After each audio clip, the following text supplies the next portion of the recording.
হে দুনিয়ার মুমিন, তোমরা আমি আল্লাহকে ভয় করো, তাকওয়া অর্জন করো। জমিনের মধ্যে যারা আল্লাহর প্রিয় বান্দা সত্যবাদী তাদের বন্ধু হয়ে থাকো, তাদের বন্ধু হয়ে থাকো, হয়ে যাও না, থাকো। কতক্ষণ? বলে তোমার কলবের গুনাহ পরিষ্কার হবে না যতক্ষণ। নবীজির একটা হাদিস পড়েছি, নবী বলেন, মান তাশাব্বাহা বিকওমিন ফাহুয়া মিনহুম। দুনিয়াতে যেই ব্যক্তি যেই কওমের সাথে সম্পর্ক রাখবে, কিয়ামতে তার সাথেই তার হাসর হবে। আয়াত হাদিসের তরজমা শেষ। ভাই, আমরা আল্লাহর কোরআন কি অর্ধেক মানি না পুরাটা মানি?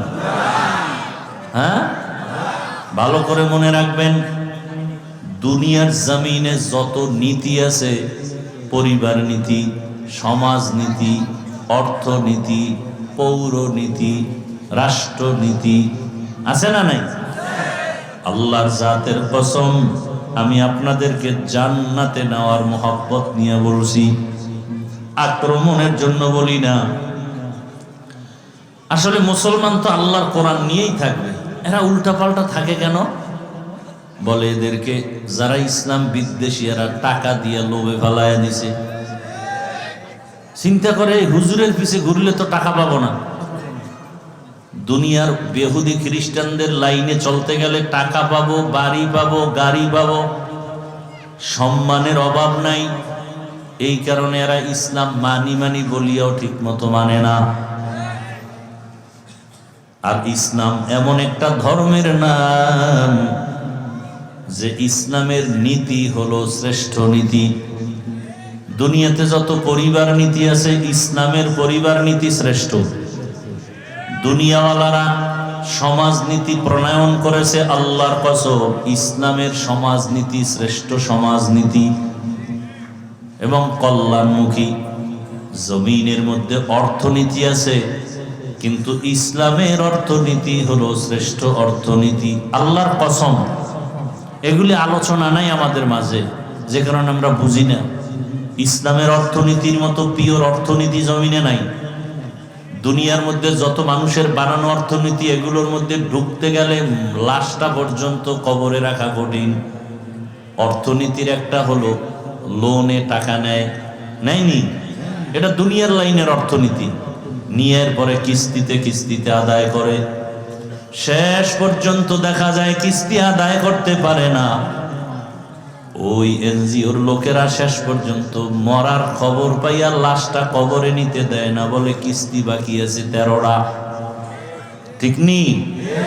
আর ইসলামের অর্থনীতি কি বলে? কোনো সুদ নাই, তুমি আমার থেকে ধার নাও 5,000 টাকা এক সপ্তাহের জন্য, বলে হ্যাঁ, বলে 1 সপ্তাহের মধ্যে আবার তুমি দিয়া দাও। যদি আপনি না পারেন, ইসলাম কতটা সহনশীল। আপনি 1 সপ্তাহ টাইম নিছেন, যেমন আপনি নভেম্বরের 15 তারিখ 5,000 টাকা নিছেন, 30 তারিখ দিবেন, কিন্তু 30 তারিখ টাকা হাতে নাই। ইসলাম বলে এখন কি করার? ওয়াদা খেলাপ করা কবিরা গুনাহ। তাড়াতাড়ি পাওনাদার তার কাছে যাও, গিয়া যদি বলতে পারো, ভাই যান 30 তারিখ আপনার টাকা দেওয়ার ওয়াদা আমি পারতেছি না, আমার আরো 5 দিন সময় দেন। যদি ওই বান্দা 5 দিন আরো বাড়ায় দেয়, এই যে টাকা আপনাকে করজ দিল, এই টাকাগুলো দান করলে যে সওয়াব, ওই সওয়াব ওই আল্লাহর বান্দা পেয়ে যাবেন। আর বড় লোকেরা যদি কয় ভাই 5,000 টাকা দেন, গরিব মানুষ কয় নাই নাই নাই, কানের মধ্যে মুখ লাগায় গোপনে যদি কয় সুদে, কয় লাখ লাগবে। এরকম হারাম করেরা নাই। আল্লাহ হেদায়াত দান করুন। এই কারণে বড় লোক আরো বড় লোক হয়, গরিব আরো গরিব হয়ে যায়। চায়ের দোকানওয়ালা লোন আইনের পরে কিস্তিতে টাকা দেয়, আর চার দোকানদারি করে। আগে যেমন একটু ভালো ছিল, এখন সেই ভালোটাও নাই। এক তো আল্লাহর রহমত নাই। আমার দেশের এক মানুষ মাদ্রাসা ইসা দাঁড়ায় রয়েছে, আমি তো খেয়াল করি, কি ভাই আপনি কোথা থেকে আসছেন? আমি থাকি রূপগঞ্জের এক পার্শ্বে। কেন আসছেন? কি আপনার সাথে পার্সোনাল কথা। আমি বললাম আজকে হবে না, আবার একদিন আসেন। আর একদিন আসছে, ওদিনও পারি নাই।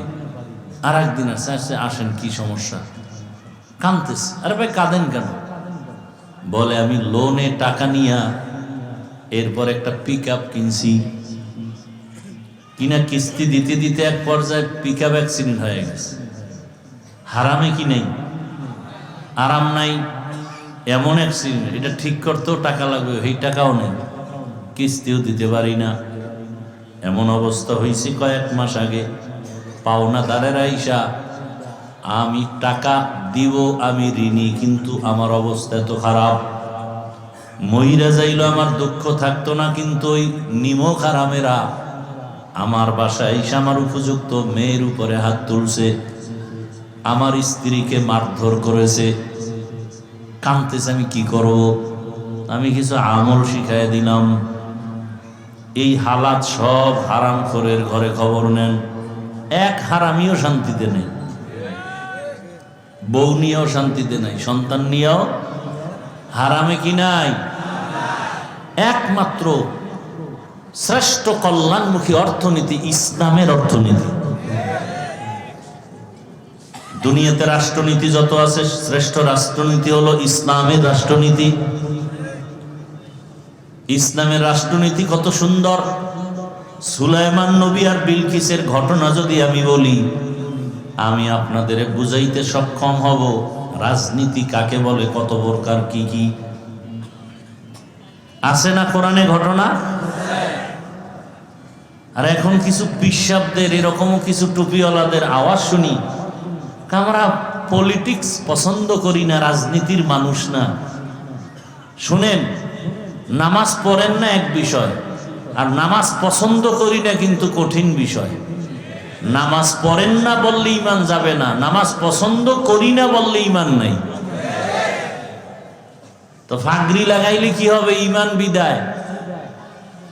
ইসলামের রাজনীতি, এটাকে যদি কেউ সমর্থন না করে, পক্ষে কথা না বলে, বরং মানুষকে অনুৎসাহিত করে, তার ইমানের খতরা চলে আসবে। সে পীর হবে পরের কথা, তার ইমান ঠিক আছে কিনা প্রশ্ন। পীর তো পরের কথা। মুরিদকে ঠিক রাখার জন্য যা মনে চায় তাই, আর মুরিদগুলো তো সেই লাইনে। পীর সাহেব গাঞ্জা খায়, মুরিদে বিড়ি টানে। পীর সাহেব মিথ্যা বলে, মুরিদে ওয়াদা খেলাফ করে। আল্লাহ হেদায়েত দান করুন। এই জন্য মুক্তাদি হতে শর্ত না, ইমাম হলে শর্ত আছে। যে কেউ মুরিদ হতে পারে, কিন্তু যে কেউ পীর হতে, আমাকে সোনার বাংলায় সব পারে। কি সম্ভাবনাময় দেশ, সবই সম্ভব। বাবা তার মেয়েটাকে হোটেলের মধ্যে ঢুকায় বলে, তুই আজকের জন্য আমার কাছে স্ত্রীর মতো। এই সোনার বাংলার ইতিহাস। আল্লাহ হেদায়েত দান করুন। কত চক্রান্ত চলছে আমাদের মুসলমানদেরকে নিয়ে, অথচ আমরা হিন্দুদের গালি দেই না, বৌদ্ধরে গালি দেই না, খ্রিস্টানকে গালি দিই না, কারো ধর্মের উপর আক্রমণ করার কথা বলি না। মুসলমানকে বুঝাইতেছি, তাও শালীন ভাষায়, অথচ আমাদের উপর আক্রমণ। আমাদের বিরুদ্ধে যত ষড়যন্ত্র, মসজিদের বিরুদ্ধে ষড়যন্ত্র, মাদ্রাসার বিরুদ্ধে ষড়যন্ত্র, আলেমের বিরুদ্ধে ষড়যন্ত্র, কোরআনের বিরুদ্ধে ষড়যন্ত্র, ওয়াজ মাহফিলের বিরুদ্ধে ষড়যন্ত্র। ধরে নেন আজকে যে বয়ানগুলো আমি করলাম, আগামী শুক্রবার যদি আপনাদের এই এলাকার খতিব সাবরাই বয়ানগুলো করে, যে হাফিজ ভাইয়ের মতো স্টাইলে বয়ান করি, বলেন তো কি উপায় হবে সেদিন? কমিটি বলবে 1 মাসের ছুটি। কথা বলেন না কেন? কারণ কি বলে? শিয়ালের হাতে মুরগি আমানত। শিয়ালের হাতে মুরগি আমানত দিলে যা হয়, সুদখোর, ঘুষখোর, বেনামাজি, চরিত্রহীনের হাতে মাদ্রাসা মসজিদের চাবি দিলে তাই হয়। আল্লাহ হেদায়েত দান করুন। ওই প্রথম কথা মনে আছে? আপনি ইসলামের উপরে পরিপূর্ণ আমল করতে না পারলেও এই ওয়াদা করছেননি যে ইসলামকে অপমান করতে দিবেন না। ইসলামের উলামায়ে কেরামকে অপমান হতে দিবেন না। আল্লাহ কবুল করেন। ভয় করলেই ভয়, না করলে কিচ্ছু না। আপনি মানুষ না, আপনার শক্তি নাই, তো দুই হাত আছে না, তো যে আপনার উপর আক্রমণ করবে তার যেমন দুই হাত, আপনারও দুই হাত। সব মেনে নিবেন, কিন্তু আল্লাহ, রসুল, ইসলাম, কোরআনের বিরুদ্ধে কিছু বললে আর মেনে নেওয়ার কোনো সুযোগ নাই। আল্লাহ হেদায়াত দান করুন। বড় কঠিন হালাত। দুনিয়াতে নারী নীতি আছে, নারী নীতি, ইসলামের নারী নীতি, শ্রেষ্ঠ নারী নীতি। এটা আমগো আম্মাজানরা বুঝেন না, যে কারণে স্লোগান দিছে, জুলাই সনদের পরেও নামছে আন্দোলনের পরে আম্মাজানেরা রাস্তায়, আমগো অধিকার চাই। কি অধিকার? কয়া পেট আমার, আমার স্বাধীনতা, যেখান থেকে মনে চায় সেখান থেকে আমার পেটে বাচ্চা নিব, একজন স্বামী দিবে কেন? এই স্বাধীনতা চায় আম্মাজানেরা। ইসলাম বলে না, যেই যেখান থেকে মনে চায় সেখান থেকে পেটে বাচ্চা। এটা আমগো দেশের কুকুর নিরা নেয়, মানুষ নিতে পারে না। তুমি কি কুকুরনি না মানুষ? তাহলে তোমার এই থিওরি কেন? বেঈমানদের পচা পায়খানা তোমার শরীরে লাগাইছ। এ কারণে ইসলাম ভালো লাগে না। একজনে চশমা দিছে, আয়নাগুলো কালো। প্যান্ডেলে ঢুকেই বলে, কি ব্যাপার, এই বাতি কালো কেন? বলে কিয়ামত হয়ে গেছে, ভূমিকম্প থেকে সব কালো হয়ে গেছে। কালো হইছে না, তার চোখে সমস্যা। আল্লাহ হেদায়াত দান করুন। তো দুনিয়াতে যে যাদের যেই কওমের সাথে সম্পর্ক রাখবে, কিয়ামতে তাদের সাথেই কি উঠবে। আপনি যদি আব্রাহাম লিঙ্কনের আদর্শের সাথে সম্পর্ক রাখেন, তাহলে কিয়ামতের দিন আব্রাহাম লিঙ্কনের কাতারেই উঠতে হবে। আপনি যদি মাও সেতুনের আদর্শকে দিল থেকে ভালোবেসে ওই কাতারে চলেন, কিয়ামতের দিন মাও সেতুনের কাতারেই থাকতে হবে। কি সহজ কথা। আপনি যদি জিয়াউর রহমান, শেখ মুজিবুর রহমান, এরশাদ সাহেবের আদর্শের উপরে দিল খুলে চলেন, তাদের সাথেই কিয়ামতে হাসর হবে। আর আপনি যদি আল্লাহর রসুল এবং ইসলামের সাথে জীবনের মহাব্বত নিয়ে চলেন, কিয়ামতের দিন এর মূল গোড়ায় যিনি আছেন রহমতের নবী, তার কাতারেই আপনি শামিল হয়ে যান। কথা ঠিক না? সৎসঙ্গে সর্ববাস, সোহবতে সালে তোরা সালে কুনাদ, সোহবতে তলে তোরা তলে কুনাদ। সৎসঙ্গে সর্ববাস, অসৎসঙ্গে সর্বনাশ। এই যে আমার ভালো সন্তান খারাপ হয় কেন? বলে খারাপ পরিবেশে যাওয়ার কারণে। আপনারা বাসে চলেন, দেখেন বাসে, অনেক বাসে লেখা আছে ধূমপান নিষেধ, আছে না নাই? এরপরও কেউ করেনি। হেল্পারও করে, ড্রাইভারও করে, কন্ট্রাক্টরও করে। আমি বাধা দিলে ধোঁয়াটা আমার দিকে মারে, আর বলে আমার বাবার টাকা দিয়া বিড়িটা নি, তোর বাবার কি? মসজিদে লেখা আছে ধূমপান নিষেধ, কি আছে নাকি? কেউ করে? বরং কোনো বিড়ি করেরাও যদি যায় মসজিদের, দেখলেই বিড়িটা ফালায় দিয়া পায়ের তলে নেয়, মুখটারে ভালো করে মুছে, পারে না আবার আতর লাগায়, ঠিক নেই? পকেটে হাত দিয়ে টুপি তালাশ করে। মসজিদে লেখা নাই ধূমপান নিষেধ, এরপরও কেউ করে না। বাসে লেখা আছে নিষেধ, এরপরও কেন করে? বলে পরিবেশের বড় অভাব, পরিবেশে বড় অভাব। বাসের পরিবেশটাই নোংরা, এ কারণে ওখানে লেডিস জন্ডিস সব সমানে, গান চলে, কত আজে বাজে পরিবেশ।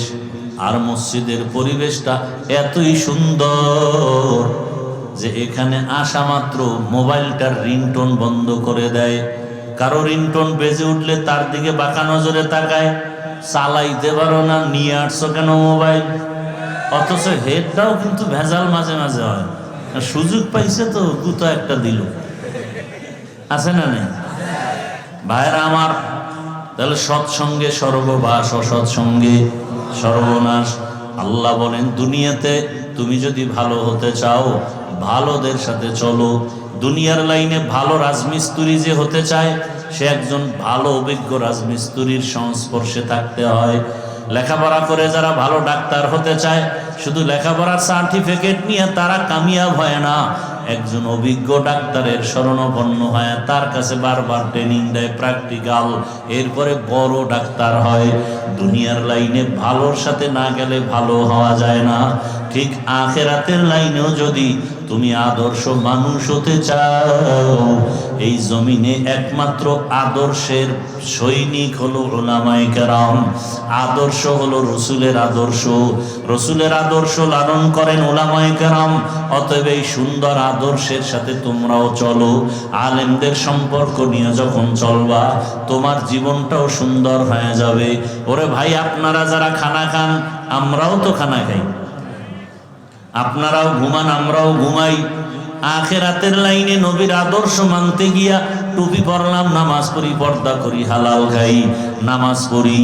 এরপরও বাবা আপনার চোখের সামনে তাকায় দেখেন, নবীর আদর্শ মানার কারণে আমাদের সম্মান কিছুটা কমে গেছে। হ্যাঁ, মহামারী করোনার দিয়ে তাকায় দেখেন, স্কুল, কলেজ, ভার্সিটি, চাকরি, ব্যবসা, ফ্যাক্টরি, গাড়ি, দোকানপাট সব বন্ধ। আল্লাহর কোরআনের একটা মাদ্রাসাও সে করোনার সময় বন্ধ ছিল না। কি ভুলে গেছেন? করোনার সময় মাস্ক লাগায় আছে সন্তানেরা, বাবার করোনা কাছে যায় না, ভয় মরে যাবে। এমনকি বাবায় মরে গেল, লাশের কাছেও যায় নাই। বাবার জানাজা হইল কিনা সেই খবরটাও সন্তানেরা নেয় নাই। সেই সময় আমার দেশের টুপিওয়ালারা, ওলামায়ে কেরামরা আর কিঞ্চিত পুলিশ ভাইরা ওই করোনার লাশগুলো কাঁধে নিয়েছিলেন, কাফন দাফন জানাজা পড়ায় কবরে রাখছেন। একজন হুজুরেও করোনায় মরে নাই। আপনাদের চোখের সামনে এত বিপদ, এত বিপদ, এত বিপদ। ব্যবসা কয়, ব্যবসায়ী কান্দে, বিপদ। চাকরিজীবীও কান্না করে, মনের মতো চলতে পারি না, ঘরের মধ্যে কান্নার আওয়াজ। কিন্তু খুঁজা দেখেন, আমরা টুপিওয়ালারা আগেও যেমন এখনো তেমন। যদিও আপনাদের মতো টাকা পয়সা বাড়ি গাড়ি নেই, আর ওই 10 তলা বাড়ি আমার লাগবে না, যেই বাড়িটা থুইয়া আবার ভয়ে জঙ্গলে দৌড়াইতে। ওই বাড়ির কোনো দাম আছে? কোনো দাম নেই। ওই টাকা ব্যাংকে রেখে লাভ নাই, যেই টাকা উঠানোর কোনো চেক বই পাবো না, ওই টাকার কোনো মূল্য নাই। কারণ এই টাকা সব কালো টাকা, রাতারাতি টেবিলের তলে ভাইছে, মুক্তার দানা। ঠিক নি? এরে আল্লাহর বান্দারা, আপনাদের চোখের সামনে যা নগদ দেখাইতেছি এটা দেখেন। আমরা আল্লাহর মোহাব্বত নিয়ে নবীর আদর্শ মেনে চলার কারণে আমরা কি একবেলা কম খাই? বরং আপনাদের থেকে একবেলা বেশি খাই। ছাত্র জীবনে খাইছি 4 বার, বাদ দিত সকাল 10টায় আর আসরের নামাজের পরে। খেয়াল করেন, কিন্তু যখন লেখাপড়া করছি, বাড়ি মাপা ভাত, এই হাফ বাটি অল্প, ওইটারে 4 ভাগ করতাম। আসরের সময় পাইয়া একটু খাইতাম, না হয় রাত্রে এসার পরে খাইতাম, আর কিছু অর্ধেক রাখতাম। মায় বাড়ির থেকে ওই মরিচ পুইরা গুঁড়া কইরা একটা ডিব্বায় বইরে দিত, ওই দিয়া ফজরের পরে কোরআন তেলাওয়াতটা শেষ কইরা এরপরে ওই পান্তা ভাত আর ওই মরিচ পোড়া দিয়ে খাইতাম, এই 2 বার। আর যদি 10টায় আবার ভাত দেয়, ক্লাস শুরু হইতো 10টায়, এর আগে আগে ভাত, মাফা ভাত, ওই অর্ধেক খাইয়া ক্লাসে যাইতাম, আর অর্ধেক তো থাকতো, বাকি অর্ধেক জোহরের আজান দিলে নামাজ পড়ে আবার খাইতাম। কয়বার? 4 বার। 4 বার খাইছি। আর এখন তো কতবার কোনো হিসাবই নেই। যদিও আপনার মতো সেই রিডা মাছ, বোয়াল মাছ, ইলিশ মাছের মাথা পাই না, কিন্তু আমার ডাউলের মধ্যে অনেক বরকত। এই মাদ্রাসায় যারা যায় তো 12 মাস ওখানে খায়, 30 জন 40 জন প্রতিদিন। আমার ওখানে গেলে দেখবেন সবাই কয়, হুজুর জীবনে এরকম মজার খানা খাই না, খাইছে ডাউল আর ফার্মের মুরগি, এত মজা। তা আমরা না খায় মরি নেই, এবং পিওর খাই, কোনো ভেজাল নেই। আপনাদের চোখের সামনে যেগুলো তা বলতেছি। আপনারা চাকরি করেন, ব্যবসা করেন, স্বাধীনভাবে চলেন। আমরা কি 4 দেয়ালে আটকে আছি? না, আমরা আপনাদের মতো চলতেছি। তাহলে আপনি চোখে দেখতেছেন রসুলের আদর্শ মানার কারণে আমার সম্মান কমে নাই, না খাইয়াও মরি না। তাহলে আপনারা কেন এই লাইনে আসেন না? হ্যাঁ, আসার জন্য আপনার পরিবেশ লাগবে। আপনার পরিবেশটা বড় দূষণীয়, ওখান থেকে দ্রুত বেঁচে আসতে হবে। বেঁচে আসার একটাই পথ, উলামায়ে কেরামের মহব্বত অন্তরে জমা করেন। কারণ ভালোর সাথে সম্পর্ক থাকলে আপনার ফলাফল ভালো। হাদিসে পাকে রহমতের নবী বলেন, কিয়ামতের দিন একটা কুকুর জান্নাতে যাবে। কয়টা? যা কুকুর জান্নাতে গেলেও কি না গেলেও কি, কিন্তু আল্লাহ রসুল বলেন হ্যাঁ যাবে। কোন কুকুর? বলে কোরআনে ঘটনা আছে, কিতমির 7টা যুবক ঈমান বাঁচার তাগিদের জন্য দেশ থেকে হিজরত করতেছে, একটা পাহাড়ের গর্তের মধ্যে ঢুকে গেল। কুকুর তাদের সাথে ছিল, কুকুর তাদেরকে পাহারা দিছে। এরা ছিল 7 জন আল্লাহওয়ালা। সূরা কাহাফের মধ্যে তাদের ঘটনা আছে। আল্লাহ রসুল বলেন ওই 7 জন আল্লাহর ওলির সাথে কুকুরের সম্পর্কের কারণে কিয়ামতের দিন কুকুরও আল্লাহর জান্নাতে চলে যাবে। পিপিলিকা জান্নাতে যাবে। পিপিলিকা পয়গম্বর সুলাইমান জমিন থেকে 9 মাইল উপরে সিংহাসনে বসা, হঠাৎ গর্তের পিপিলিকার আওয়াজ 9 মাইল উপরে সুলাইমান নবী শুনলেন।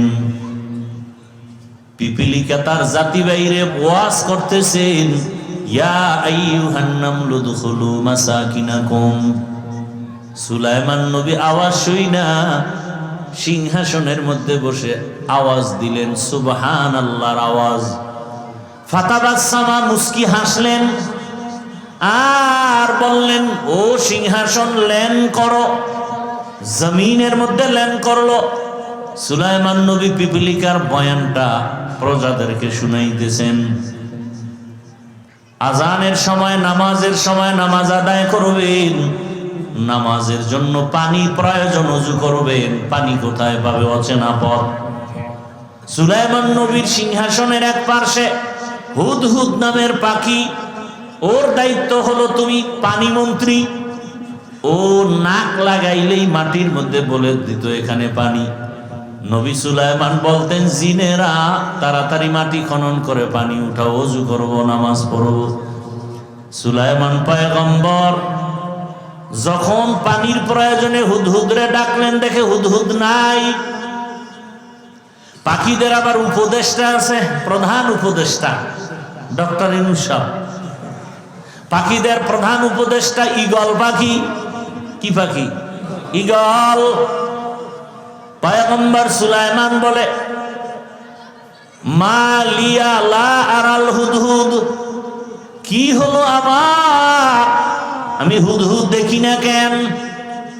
ঈগল রে বলল উপদেষ্টা সাহেব, তাড়াতাড়ি আপনার অধীনস্থ পাখি হুদহুদের খবর নেন, কোথায় গেল, পানি লাগবে, ওযু বানাবো, নামাজ পড়বো। সুলাইমান নবী যখন এখানে পিপিলিকার গল্প করে, এই ফাঁকে হুদহুদ উপরে গেছে। দেখি উপরের কি হালাত। উপরে গিয়া তাকায় দেখি আর এক জাতি ভাই হুদহুদ একটু দূরে দেখা যায়। দৌড়ায় গিয়া কয়, এই তুই কে? তুই কে? আমি কে মানি? আমি সুলাইমান নবীর অনুগত। সুলাইমান কে? সর্বনাশ, সুলাইমান কে মানি? গোটা দুনিয়া পরিচালনা করে। একদিকে নবী, অন্যদিকে গোটা দুনিয়ার রাষ্ট্রনায়ক পয়গম্বর সুলাইমান। বা সুলাইমা দাদে মুলক সরোয়ারি সুদমতি খাতে মশদে ওয়াবরি। পয়গম্বর সুলাইমানের অনুগত বলে, সুলাইমানের নামই শুনলাম মাত্র। কথা, তুই কোন জগতে থাকো? আমি আর এক জগতে। বলে কোন জগৎ? বলে ওই জগতের রাষ্ট্র চালায় ম্যাডাম। কে চালায়? ম্যাডাম। নাম কি? বিলকিস রমণী। সর্বনাশ।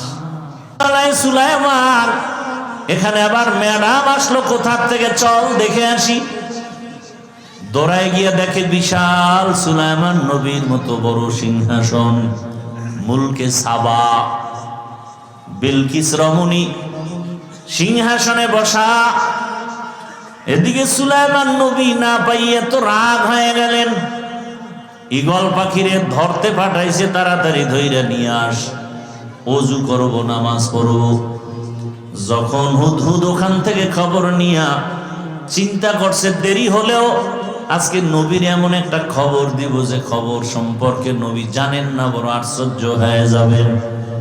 ঈগল পাখি দেখে দিয়ে কানে ধরে টান দিছে, এই তুই আমারে কানে ধরে টানো কেন?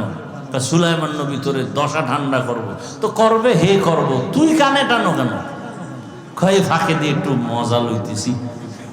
এখন না আসামিরে পুলিশে থানায় নিছে, কোর্টে উঠাবে, বিচারক বিচার করবে, পুলিশ থানায় নিয়ে মারে কেন?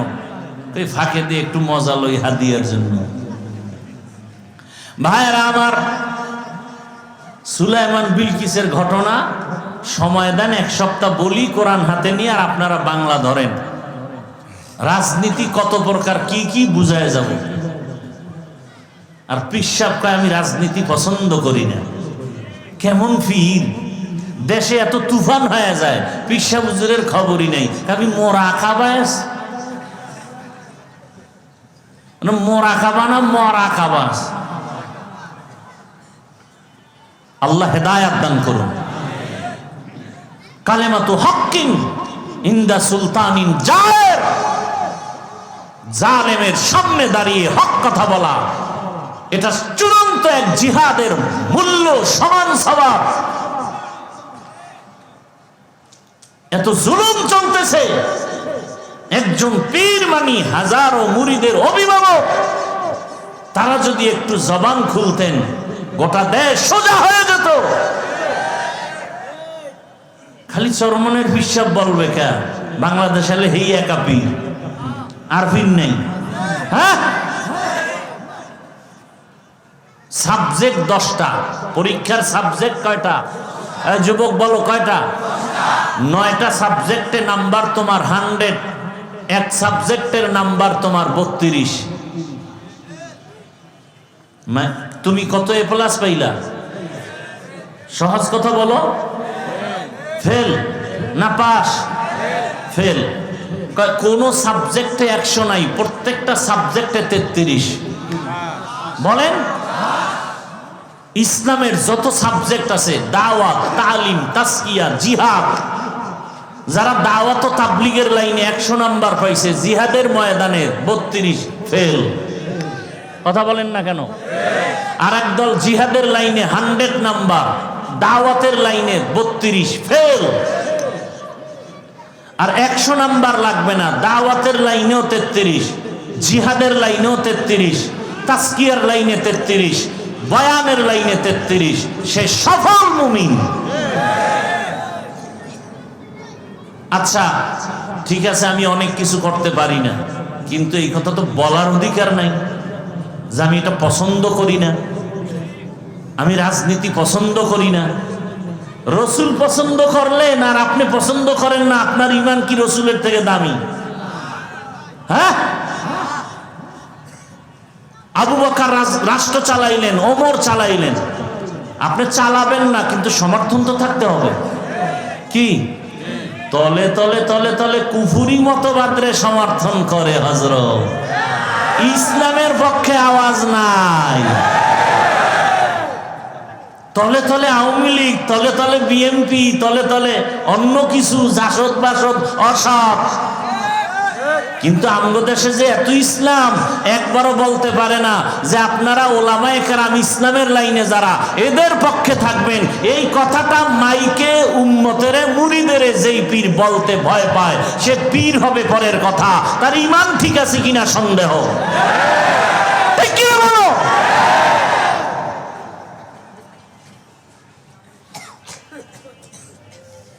আল্লাহ হেদায়েত দান করুন। আমাদের দেশে বহু পিসাব আছে, তাদের মুরিদান আছে না? এই কথাটা বললে কি গুনাহ হবে? যে আমি মাঠে ময়দানে, রাজনীতির ময়দানে নাই, ঠিক না? আপনারা আমাদের দেশে যে ওলামায়ে কেরাম ইসলাম নিয়ে ময়দানে আছেন, তাদেরকে সমর্থন করবেন, তাদের পাশে থাকবেন। এই কথাটা বললে পীরগিরি চলে যাবে? যদি চলে যায় পীরগিরি চলে যাক।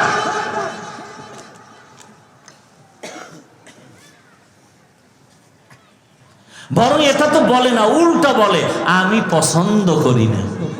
আপনি আওয়ামী লীগ পছন্দ করেন, আপনি বিএনপি পছন্দ করেন, তলে তলে কি পছন্দ করেন সেটা তো বলবেন। এই চরমনায়ের মরহুম হুজুর ফজলুল করিম রহমতুল্লাহ আলাই হুজুরে বলতেন যে জোরে জোরে জিকির জায়েজ নাই, একদল ফতুয়া দেয়। তো দিয়া তুমি আস্তে করো নি? কয় না। তা জোরে জিকির জায়েজ নাই তো আস্তে করো, আস্তেও করে না, মানিও জিকিরের বিরোধী। একজনে গিয়া কয় হুজুর পানি না থাকলে অজু করবো কেমনে? কয় তায়াম্মুম করবি। কয় কি দিয়া? কয় মাটি দিয়া। কয় হুজুর মাটি যদি না পাই? হুজুর কয় তুই হ্যাঁ মরতে যাবি কে? চিন্তা করে যে মাটি নাই তুই হ্যাঁ যাবি কে? নোয়া খেললে বরিশাল লইলে যাওয়া। আল্লাহ হেদায়াত দান করে। আমার কথাগুলো বুঝতেছেন? আল্লাহ সবাইকে হেদায়াত দান করুন। আমাদের মুরব্বী উলামায়ে কেরাম, পীর মাশায়েখ সবাইকে আমরা শ্রদ্ধা করি, সবাইকে এক প্ল্যাটফর্মে ময়দানে আসার তৌফিক দান করেন।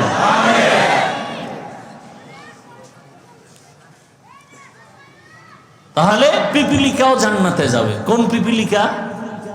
এই যে সুলাইমান নবীর সাথে কি আছে? সৎসঙ্গে স্বর্গবাস। একটা গাভী জান্নাতে যাবে। কি?